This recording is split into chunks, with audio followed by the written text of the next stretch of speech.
Oi, gente, tudo bem com vocês? Espero que sim.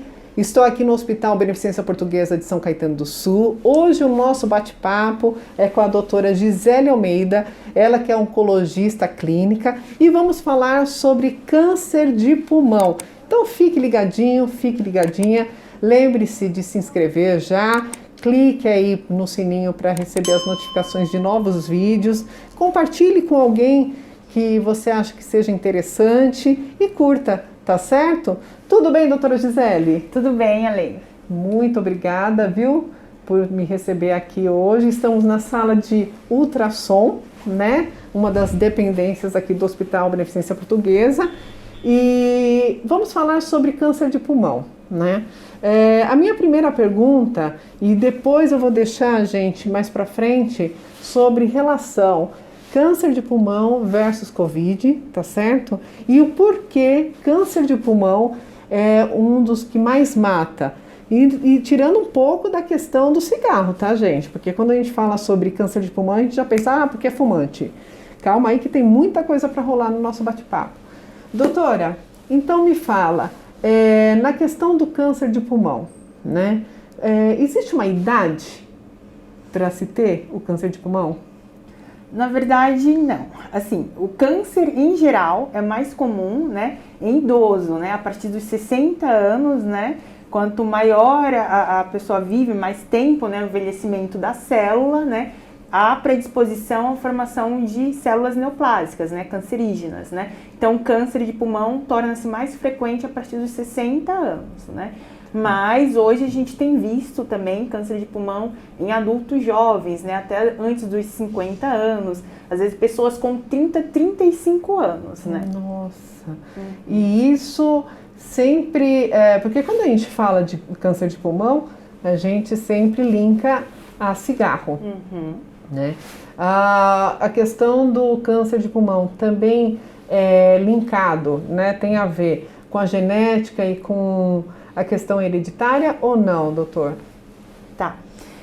Assim, o tabagismo realmente é o fator de risco, né, maior para o desenvolvimento do câncer de pulmão, tá? Não só câncer de pulmão, mas o tabagismo também está associado a outros tipos de câncer, né? Como o câncer de boca, né? Esôfago superior e médio, tá? Mas é o fator de risco principal. Mas hoje tem aumentado, né, infelizmente, a estatística cânceres em mulheres não fumantes, principalmente o subtipo adenocarcinoma, que pode ter uma predisposição genética hereditária aí. Sendo que o câncer, ele é multifatorial. Não é só o gatilho genético, não é só a predisposição, mas também o fator ambiental. Que hoje, claro, a gente tem visto que o sedentarismo tem aumentado, a gente tem se alimentado de maneira pior, né? Com alimentos prejudiciais, né? Alimentos industrializados, enlatados, embutidos. E isso favorece o desenvolvimento de células neoplásicas. Entendi. Então, doutora, você quer me dizer o seguinte, que aumentou o número de mulheres com câncer de pulmão em relação aos homens e que não está linkado a ser fumante. É isso mesmo que eu estou entendendo? Sim, exato, tá? O que a gente tem visto, na verdade, mundialmente, é que está aumentando, sim, o diagnóstico de câncer de pulmão em mulheres, tá? Diminuindo um pouco a frequência em homens, né? E mulheres em idade jovem não fumantes, né? Justamente mudando a relação do subtipo histológico mais comum do câncer de pulmão. Porque, assim, o câncer de pulmão, ele não é uma doença só, né? Hoje, a gente tem visto o câncer de pulmão, né, e a biologia molecular do câncer de pulmão, ou seja, tem vários subtipos histológicos e dentro desses subtipos histológicos, que a gente chama de nome e sobrenome, né, do tipo de câncer, né, a gente faz também pesquisas moleculares, tá? E as mulheres, né, principalmente tem sido visto o adenocarcinoma, que é um subtipo de câncer de pulmão, tá? E com algumas mutações, né, específicas, que isso também pode estar relacionado tanto ao fator ambiental quanto aí o caráter hereditário, né? Entendi. E essas mulheres são não fumantes, né? Provavelmente elas não são nem fumantes passivas e também nunca entraram em contato com o cigarro, né? Entendi. Nossa, surpreendente, né? E quando você fala isso, então quer dizer que faz parte de uma família, vamos dizer assim, né? Não é o câncer de pulmão, é isso que eu entendi? Não é ele sozinho. Existe agregados, né, que fazem parte desse, é isso que eu entendi? Faz parte desse câncer de pulmão? Pode ser outros tipos. O câncer de pulmão é uma doença, né? Só que não é uma doença só, né? Então depende do nome e sobrenome, qual o subtipo histológico. Hoje o mais comum está sendo o adenocarcinoma, né? Tenha crescido o adenocarcinoma e também crescido esse diagnóstico em pessoas não fumantes, principalmente o adenocarcinoma, tá? Existe outro subtipo histológico chamado SEC, né, que é o carcinoma espinocelular ou epidermoide, e o de grandes células. Tá. Então, dependendo do subtipo, né, há o prognóstico relevante e qual a biologia molecular de cada um. Tá, então eu entendi agora, né? Então, é um câncer de pulmão, porém, ele tem vários nomes, né? Que a gente chama nome e sobrenome. Entendi, agora entendi, ok. E por que isso, doutora? Quando você fala meio ambiente, o que seria? Isso daí tem a ver com alimentação? O fator ambiental é o que a gente vive, o que a gente faz, na verdade, né? Tanto relacionado ao trabalho, se tem exposição a alguma substância química também que pode levar, né? E o fator ambiental em relação à alimentação. A alimentação hoje, alguns tipos de câncer, por exemplo, como mama e cólon retal, tem estudos sim que justificam, né, que favorecem, né, pessoas que têm uma alimentação mais rica, por exemplo, em carboidratos, gorduras, enlatados, embutidos ou até carne vermelha, tem um risco aumentado para o desenvolvimento desse tipo de câncer. O pulmão em si não tem muito relacionado a isso, né? Tá. Mas a gente acaba estendendo, né? Porque realmente tem crescido, né? E a estatística é que nos próximos 30 anos pode triplicar aí o diagnóstico de pacientes com câncer, né? Em geral. Tá? O câncer em geral. Câncer em geral. Até você estava me falando que esse mês de agosto é referente ao câncer de pulmão. Exatamente, de conscientização do câncer de pulmão, né? Tá.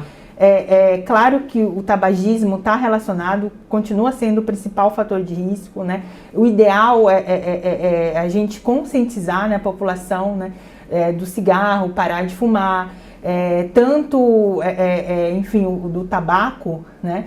O charuto, ou até aquele cigarro eletrônico. Né? Porque as pessoas acham que não faz mal, né, doutora? Até mesmo narguilé, né? Que faz muito mal, não faz? Gente, sim. Jovens, hello! Né? Essa questão de uma que em pandemia agora não pode ficar usando o narguilé e um passando a biqueira para o outro fumar, né? E faz muito mal, não é, doutora? Faz mal porque tem substâncias químicas ali, né? Que acabam interferindo ali na multiplicação celular, né? Que o câncer nada mais é do que uma multiplicação errônea, né? Então, se alguma substância interfere, né, nesse ciclo celular, então isso pode favorecer ao desenvolvimento de uma célula cancerígena e aí do câncer de pulmão, como o narguilé, enfim, um tabaco, né? Substâncias aí oxidantes. Né? Quando você falou, doutora, que me chamou a atenção também, em relação a onde a pessoa trabalha, que mexe com algumas substâncias, você pode me dar um exemplo de quais substâncias são essas? Tá, a indústria química, né? Material de construção, então asbesto, que está presente em algum material de construção, então mais ou menos isso, né? Entendi.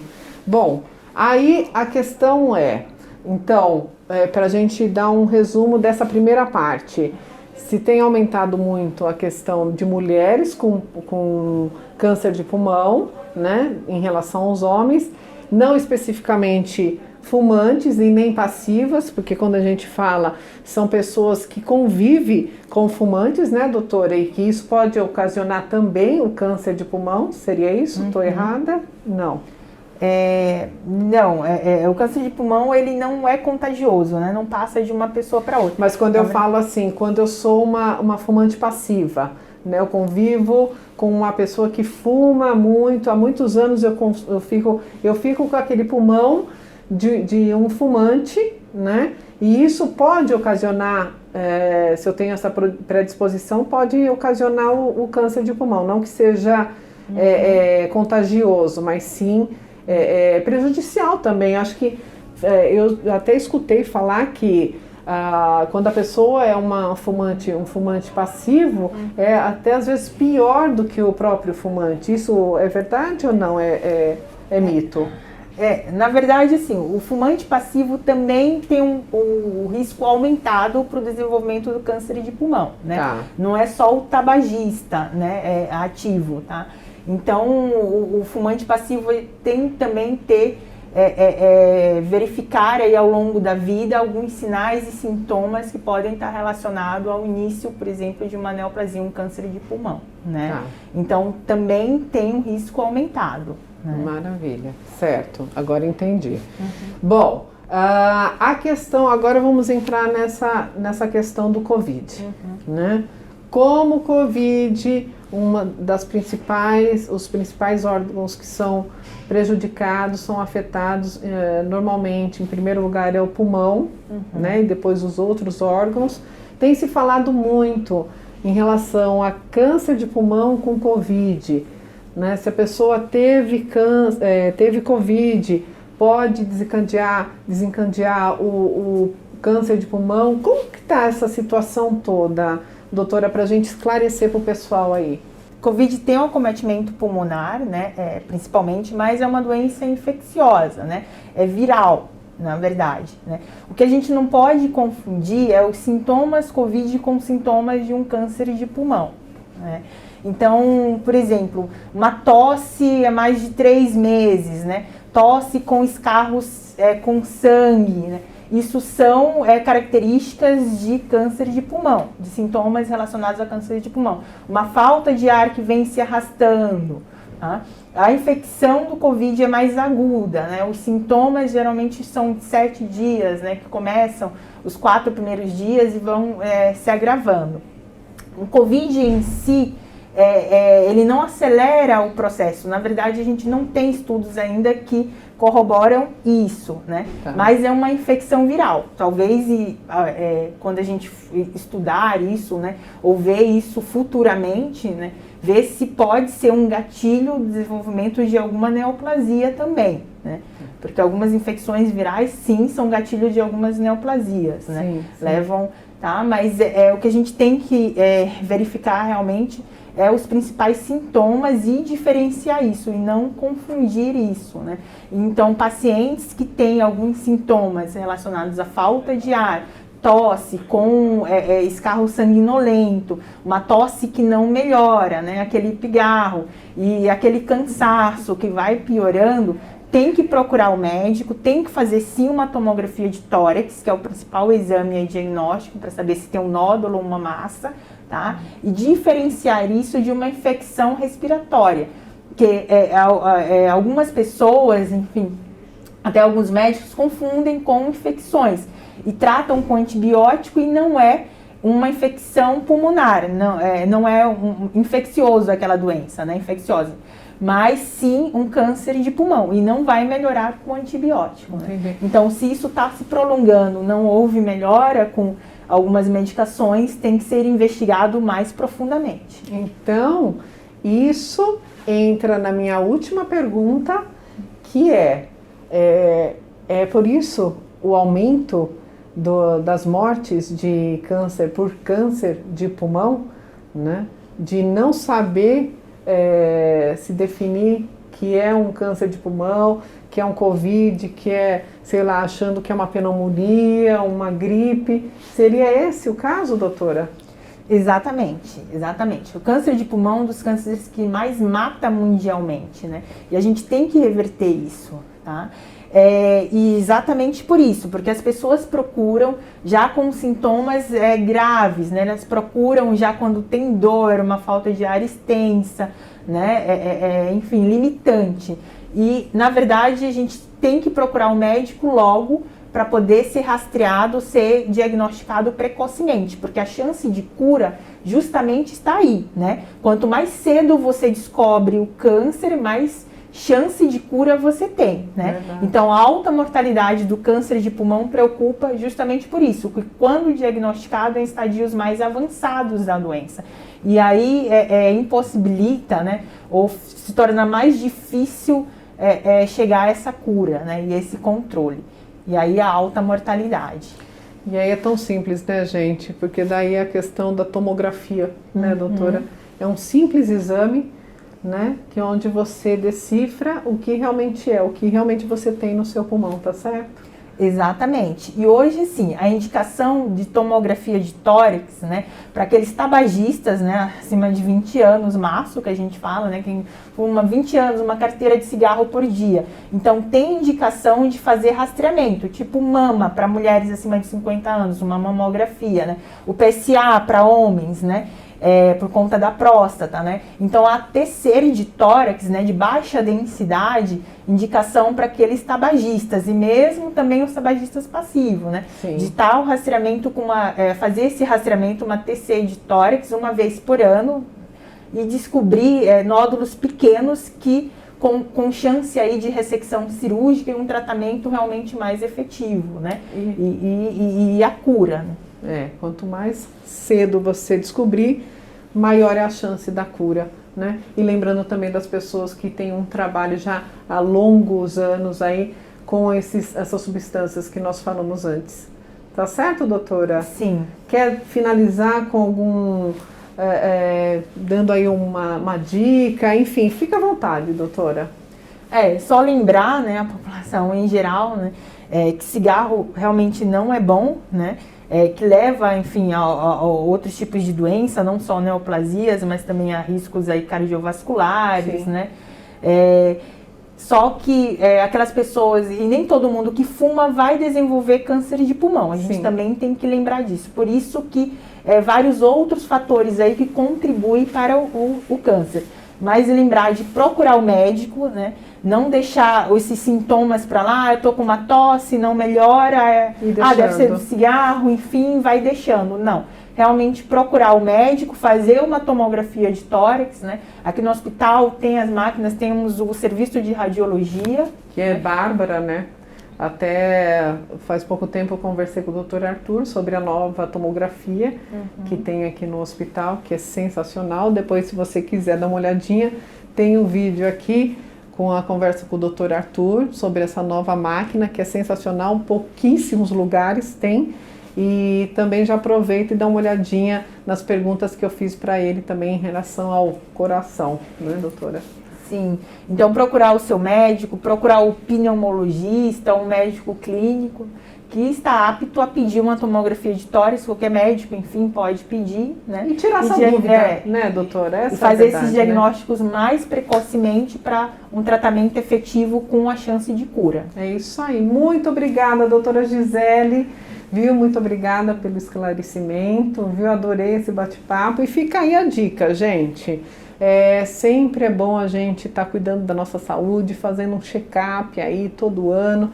Tá com uma tossinha? Vai procurar um médico, né? Não custa nada, né? Tá certo? Então até o próximo programa e lembre-se, se inscrevam, toque o sininho para receber as notificações de novos vídeos, tá certo? Curtam e compartilhem. De repente tem uma pessoa aí que você acha que é importante estar vendo esse vídeo, compartilhe, tá bom? Até o próximo sábado. Beijo. Tchau, tchau. Deus abençoe.